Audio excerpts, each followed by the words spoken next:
Harvey Weinstein's trial could come to a close as soon as next week. Weinstein's defense team called their first expert witness to the stand Thursday in an effort to discredit more than 2 weeks of testimony. So far, the prosecution has called more than 24 witnesses to the stand, including 6 women who say they were either raped or sexually assaulted by the former Hollywood producer.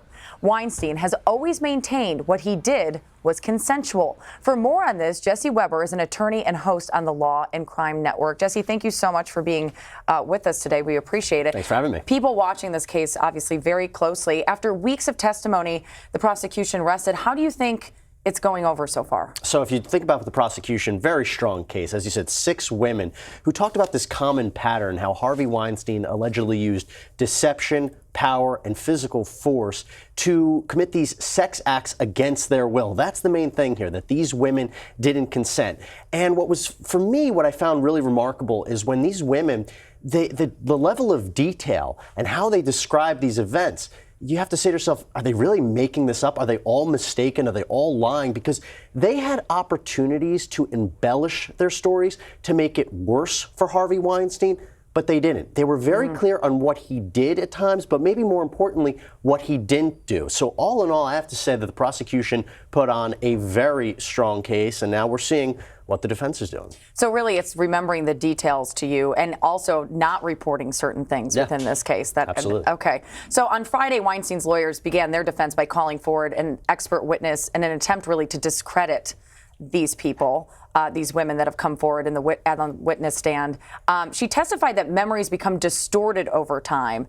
Is this an important strategy, or how is this going to play? Because I feel like we've had so much discussion about the Me Too movement. Is discrediting the way to go here? There's 2 ways that the defense is working at this. One, they could say all these women are lying. That might not be the best tactic. You're going to say 6 women are all lying. This is a different way.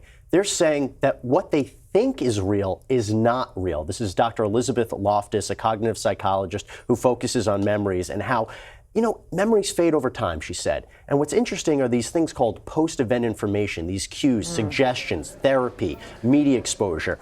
And it could taint or contaminate or distort what your memory is. You might relabel something in 2017, what happened in 2006 or back in the 90s. In other words, not saying that these women are lying, but that they're mistaken about what they think actually happened. And I thought that was a really, really interesting way to go about it because, again, striking at this in 2 ways. There were certain witnesses whose stories didn't match up, their details didn't make sense, and maybe that's a way to explain it and give a larger perception about what these women actually went through, because consent is this whole case. Right, that's the bottom line. 2 of his accusers reportedly kept in contact with Weinstein, and it seems that the defense is really going to use that point, I would guess, to argue their case as well of why would these women keep in contact with Harvey Weinstein if something horrific happened. But we know from previous cases that that often does happen with victims. So how are they going to use this in their case? We can't forget, this is the biggest hurdle for the prosecution. Why did these women stay in contact with him? And it makes it look like everything that happened between them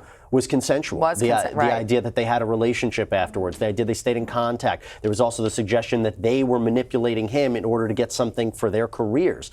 And that is a big hurdle for the prosecution. That's why they called out Dr. Barbara Ziv, who was tasked with dispelling these rape myths. She said it happens a lot of times where victims do stay in contact with their attackers. But let's not forget what Damon Sharonis, one of the attorneys for Harvey Weinstein, said in opening statements. You're going to hear this expert. She's going to have a lot to say.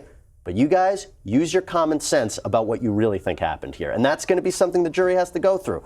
Common sense versus expert. And people have their own opinions about things that they bring into the jury box. You can't forget that. Harvey Weinstein's lawyer sparked tremendous outrage in an interview just this week when she said that she had never been sexually assaulted because she, quote, never put myself in that position. How does that play for the team moving forward? I mean, people were talking about this and really enraged by this. Is it really the court of public opinion? Will this weigh into anybody's mind within the courtroom? Let's hope the jury didn't hear this. Right. I mean, that would really taint them. But what she said is not exactly what's happening in this case. So she's not saying that these women were sexually assaulted and it's their fault, not Harvey Weinstein's. She's saying these women were never sexually assaulted. That it was consensual. That it was consensual. Having said that, this is a larger theme from Donna Rotuno, where it's to put the women in the hot seat. Are they to blame for certain things that happen? And she made a larger point throughout this whole case about the Me Too movement, that it's going to chill relations between men and women about how they interact. And this is part of her larger conversation. What I don't think she wanted was this to happen in the middle of a trial, because she, in open court, I was there, where she said, I did this interview a long time ago. Now it's coming out that she did this interview maybe last week. Right. I'm curious to see what happens Monday when all this blows back and Judge Burke will maybe have some words for her about this interview. You think so? Well, I mean, look, he put an order that says just don't talk about the witnesses. I understand you have to do this. Don't talk about the witnesses. And maybe he's going to give a further order, maybe not. He seemed to kind of ignore it in open court and had the case move on. But after the blowback that we saw, I wonder if there's going to be some explaining to do. It's just the important thing is for the jury to not hear anything that she said, because it's going to affect how they look at this case. It's hard to do in this day and age. I got to tell you, I'm shocked that we only had 3 alternates. We thought that there were going to be more. We haven't had any problems. Well, this is not wood, this is glass. But I'm not shocked. sure it's even glass. Yeah, and well, that's scary. But the idea is that this might come to a conclusion without any juror problems, any jury misconduct, them not hearing anything. I got to say, that's a miracle in and of itself. Yeah, hopefully they're taking it really seriously. Now, they are. We do know that Weinstein has continually maintained his innocence in this case, saying these relationships were consensual, each one, pushing that off.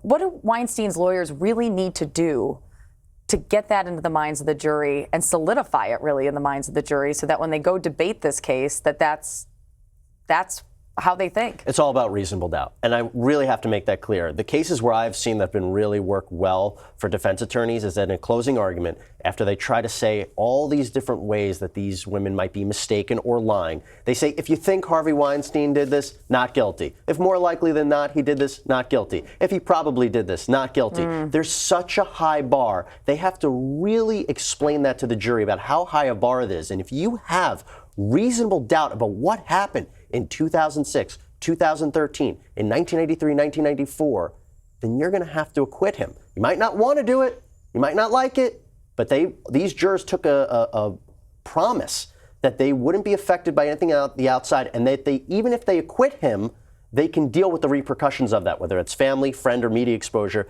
This is the jury that we have, and we hope they're going to take this responsibility seriously and really carefully weigh the evidence from both sides. Well, it's going to be an interesting week. Absolutely. Jesse Weber, thank you so much for being with us. We appreciate it. Thank you.